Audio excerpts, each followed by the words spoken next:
முந்தா நேத்து ஒண்ணு திருச்சியில நடந்திருக்கு. இதை பெரும்பாலான மீடியாக்கள் இதை மறைத்து விட்டன. அவங்க அதுக்கு ஒரு நாளா 27 நாளா என்னமோ போராடிட்டு இருக்காங்க. நாமம் போட்டு போராட்டம் பண்ணாங்க ஒரு அடையாளமா.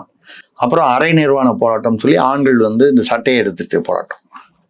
அவங்களும் வித்தியாசமா, அதாவது கல்லெடுத்தடிச்சு வன்முறையான போராட்டம் வேண்டாங்கிறதுக்காக இப்படியெல்லாம் வித்தியாசமா, அதாவது அந்த கவனத்தை ஈர்ப்பதற்காக. முந்தானத்து சொல்றதுக்கே ரொம்ப வருத்தமாகவும் வேதனையாகவும் இருக்கு.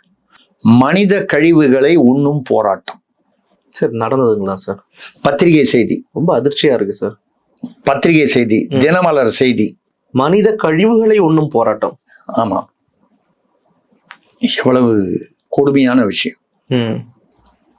இது திருச்சியில ஆசிரியர்கள் பண்ணாங்க. ஆமா, ஒரு அடையாளமாக கூட அதை செய்திருக்கலாம். அப்படி இருந்தா கூட அந்த நிலைக்கு அவர்கள் தள்ளப்பட்டார்கள் அப்படிங்கிறது தான்.